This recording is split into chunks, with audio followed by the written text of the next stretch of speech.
Good afternoon, everyone. Thank you for joining us here today. I'm Crystal McCoy, Public Information Officer with the Aurora Police Department. Today we'll be discussing the officer-involved shooting that happened in the 7700 block of South Quatar Court on May 10th around 11:56 p.m. You'll have two speakers, Chief of Police Nick Metz and Sergeant Matthew Files of the Major Crimes Unit. Chief Metz. Good afternoon. Again, I'm Nick Metz. I'm the Chief of Police of the Aurora Police Department. First of all, I want to just start off by saying that the information that we are providing for you today is still in the preliminary stages. There's still a great deal of investigation that is going on. It's always subject to change, and anything that does change that obviously is different from what we report to you today, we'll make sure we get that corrected. So I'm here to talk to you today about an officer-involved shooting that occurred basically Wednesday night, May 10th. So basically at about 11:56 p.m., officers responded to the Wendy's restaurant located in the 15400 block of East Colfax. Officers were responding to that location because they had received a report of a carjacking that had just occurred involving a white male armed with a handgun. What you're also going to hear is that following that information, an officer spotted not only the stolen vehicle or the reported stolen vehicle, but also another vehicle that was involved in that situation. You'll also hear about the officers following those two vehicles. They weren't pursuing at that time, but given the nature of the reported crime, a supervisor provided authorization for them to pursue if it came to that. You'll also hear that at one point while they were following this vehicle, it tried to make an evasive move, and in making that evasive move, rammed one of our patrol cars.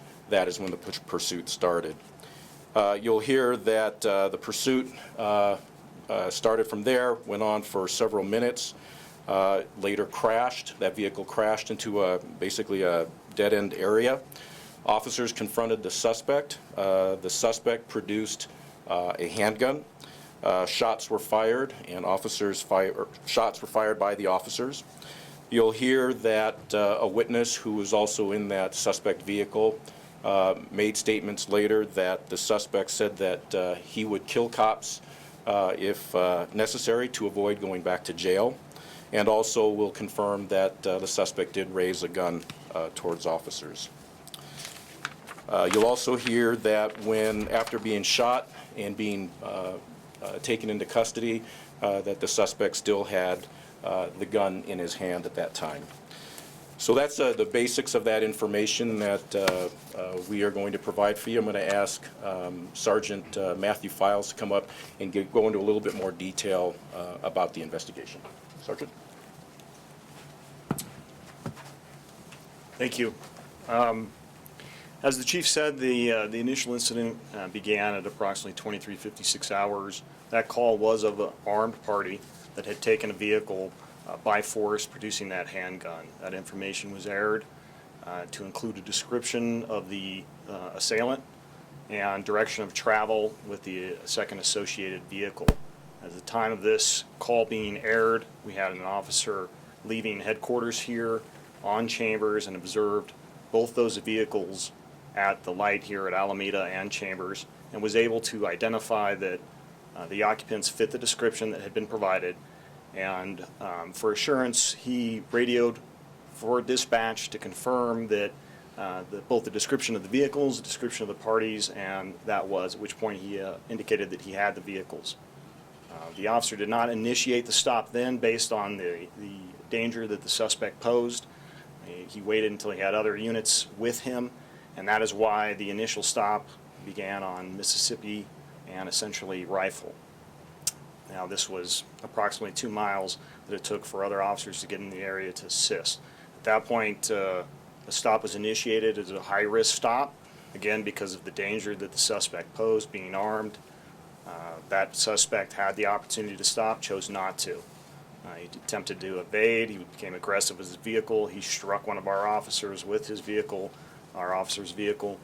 And at that point, that pursuit was initiated, and officers engaged in that pursuit with the suspect. The pursuit traveled throughout the city, southeast portion of our city, high rates of speed, sometimes in excess of 80 miles an hour. This suspect was aggressive, was careless. He put the public at danger with his speeds.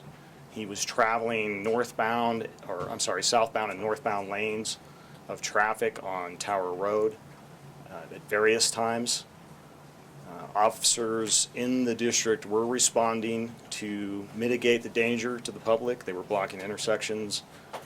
All the efforts by the officers, both engaged in support of the pursuit and in the pursuit, were an attempt to bring them into custody safely and to reduce risks to the public. Obviously, this party was not interested in submitting to that authority.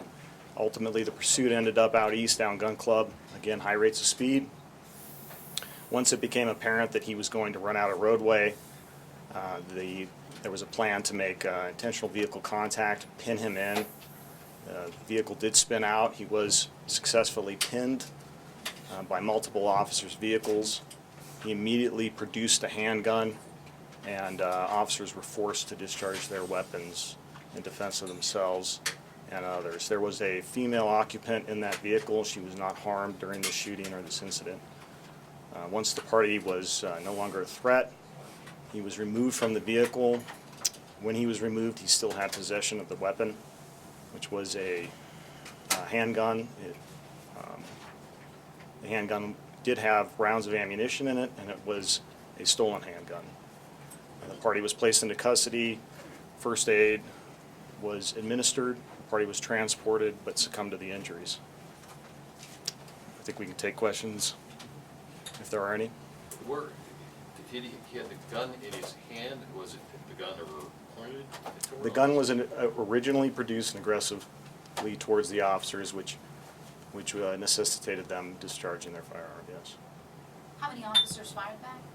4 officers discharged their weapons. When did he say, I'm going to kill cops because I don't want to go back to jail? That was occurred approximately on Aurora Parkway, is what we understand, just before he ran out of roadway. He told that to the person driving with him? The person in the passenger seat, yes. There were 2 vehicles involved. Can you talk about that a little bit? There was a suspect vehicle. Was this vehicle that had been stolen that the shooting was involved in, or was this the other vehicle? I'm sorry, I'm not sure which vehicle you're talking about. So the vehicle that was involved in the shooting, where the suspect was killed, was that the vehicle that had been carjacked, or was that the other vehicle? That was the vehicle that was taken. Okay. The white Jeep was the one that was forcibly taken by gunpoint. The Dodge sedan that was following was associated with the decedent and the female party that had come up. That was the vehicle they had arrived in the area in.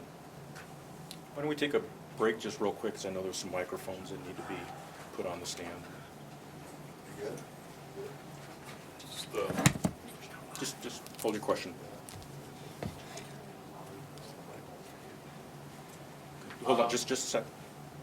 Rick, do you guys set up?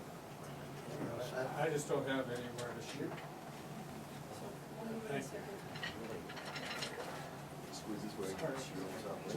you. Hold your question, please. Okay, go ahead. Were there some verbal commands given, like, get out of the car or anything like that, or did it even get to that point? There were commands given, being given throughout. Sorry, there were a group of us that were here at 1:15. We've been waiting in the lobby ever since. Could you please start over? With the entire? Yes. Okay. I don't know what happened. Essentially, at 23:56 hours, Aurora Communications received a call of an armed carjacking. The caller described the vehicle they were in, described the assailant, and indicated that this party was armed with a handgun when they took the vehicle. They provided a direction of travel and a secondary associated vehicle description. We had an officer leaving headquarters here at Alameda and Chambers, who at the time the call was aired observed the white Jeep and the red sedan that had been described in the call for service at the red light at essentially Alameda Parkway and Chambers Road. That officer radio dispatch confirming both the description of the parties involved and the vehicles, advised that he had those parties at the intersection there and requested other vehicles respond. He began to follow those vehicles southbound on Chambers, of ultimately going eastbound on Mississippi as he waited for other units to respond to assist with the stop. That was done so because of the danger the suspect posed. He was armed. They wanted to initiate what we consider a high-risk stop. Once the vehicles were in position to initiate that stop, they attempted. That was at Mississippi and Rifle. This suspect had every opportunity to stop, chose not to. At that point, the suspect rammed one of our patrol officers in his vehicle in an effort to avoid that stop. That, at that point, initiated the pursuit. So officers began to pursue that vehicle as it continued to flee the area. High rates of speed, at times excess of 80 miles an hour. The suspect put the public in increased danger by driving southbound in the northbound lanes of South Tower Road multiple times. Officers that were responding in the area assisted by closing down intersections to mitigate the danger to the public. This party had ample opportunity to pull over and again submit to the authority, chose not to. The pursuit ended up out east, down Gun Club Road, again high rates of speed. When he reached Aurora Parkway, the officers knew that the roadway was running out. It was radioed that they would attempt a vehicle-to-vehicle contact in order to pin him in at the end of the roadway, which in fact is what they did. At that point, the suspect immediately produced a firearm that necessitated our officers discharging their weapons. Once the threat was mitigated, officers went to pull the suspect from the vehicle. They found that he was still armed with the handgun that he had produced. They were able to place him in custody, render aid. He was transported but succumbed to his injuries. The female occupant that was in the vehicle, she was not armed, and she was not injured. She provided us a statement, and in that she advised that just prior to the pursuit coming to an end, the suspect, the decedent, indicated that he would shoot it out with the police, that he would kill them all if he had to. Now, what's the suspect's name? That's going to be released by the Arapahoe County coroners upon completion of identification. Was that the suspect's girlfriend? They were associates, they were known to each other. The extent of that relationship will be investigated. And then obviously you said, I don't want to go back to jail, so what's his criminal record? Right. So he has an extensive criminal record. He's done multiple stints in the Department of Corrections, the first one stemming from an assault on a peace officer. At the time, though, he was not wanted for anything. It said in the press release that this is the third officer-involved shooting in Aurora, and maybe that's a chief question. Is that indication of it just violence going up, or does that indicate anything? Is there anything, is there a trend here? Well, I don't know if I can say that there's an actual trend. I think we can say, however, that we are seeing increased violence out in our communities. Our officers have been facing a lot of physical aggression. And as you said, with the 3 officer-involved shootings that we've had in the last week and a half, 2 of those 3 involved an individual who was armed with a real gun, and 1 person who was armed with a replica gun. Our officers are facing tremendous adversity out there at times. I think they've been doing an incredible job in how they've been resolving a lot of these situations. It's sad when it has to evolve into an officer-involved shooting. But I got to tell you, just the other day we had our law enforcement memorial, and we not only memorialized the 5 officers from the Aurora Police Department who have been killed in the line of duty, but we also memorialized the 7 officers from Colorado who have been killed in the line of duty in the last year and a half. And it's a very sad reminder of the dangers that our officers put themselves into every single day, putting themselves in harm's way to protect the public. And I'm just going to say this, and I'll be very blunt about it. If you point a gun at one of my officers, expect that there will be an aggressive and a very overwhelming response, because my expectation is that my officers go home at the end of shift. And I think in these 3 situations, our officers responded appropriately. Now, a standard procedure, what happens to the officers next? Well, we're still working on the investigation. The Chief's office has placed them on administrative duty. we'll continue our investigation, and the chief will make a determination on when they come back to work. Ultimately, we do our investigation in conjunction with the Denver Police Department and in compliance with Senate Bill 219. Once that investigation is complete, it will be presented to the 18th Judicial District for a culpability review and a determination on whether the use of force by our officers was warranted and necessary. Now, you said administrative duty. Correct. Is that like administrative leave, or it's different? I think the chief can field that. So for right now, the officers, particularly for the ones that were involved in the other night situation, they're on administrative leave. There are certain things that they have to go through. They have to get checked out by the department psychologist. They have to get renewed qualifications on their firearms and things like that. Once that occurs, we will bring them back to work, but we'll put them on a modified duty until we feel ready to put them back on the streets. Can you talk about whether or not the vehicle was moving when this shooting happened? I know that's kind of been something that's come up recently.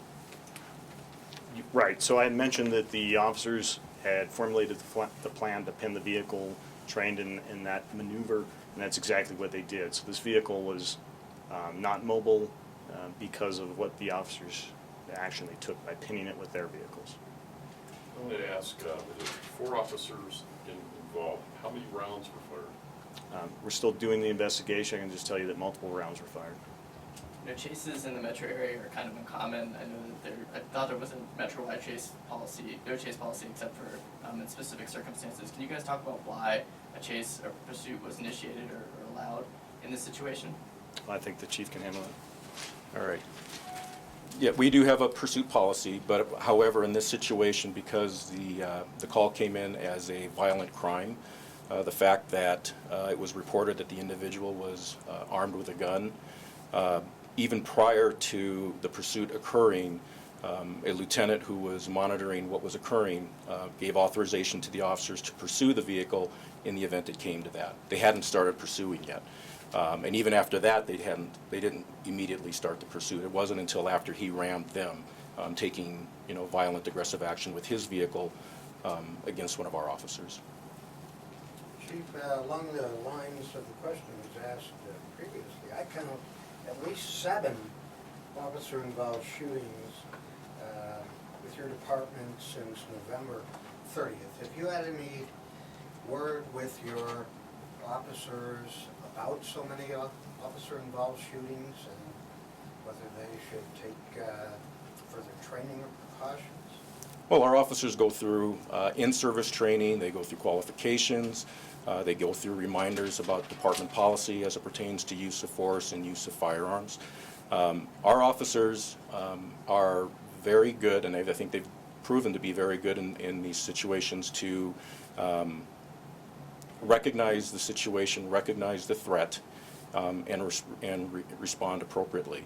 And again, when we're talking about these last 3 incidents, you have individuals who were armed and took aggressive actions towards our officers. When you talk about the simulated firearm, that was one that happened this year. Could you talk about that a little bit, because I don't think that's come out yet. That was the McDonald's. McDonald's one. There was the one that happened a couple weeks ago. And that was a simulated firearm? It was a simulated firearm, but was replica looking, so it looked like a real firearm, made to look like a real firearm. Do you know what type of guns the officers who discharged their weapons used? Were they handguns or long guns? All 4 officers discharged handguns, their duty issued handguns. Obviously, there were a lot of surveillance here at Wendy's, the cameras, the body cams, and the dash cams. When can we see those? So I think as far as the body cams, I think what we'll have you do is have a conversation with Crystal about that after the press conference, and we can discuss how that will occur. Any more questions? Nope. All right, thank you. Appreciate it.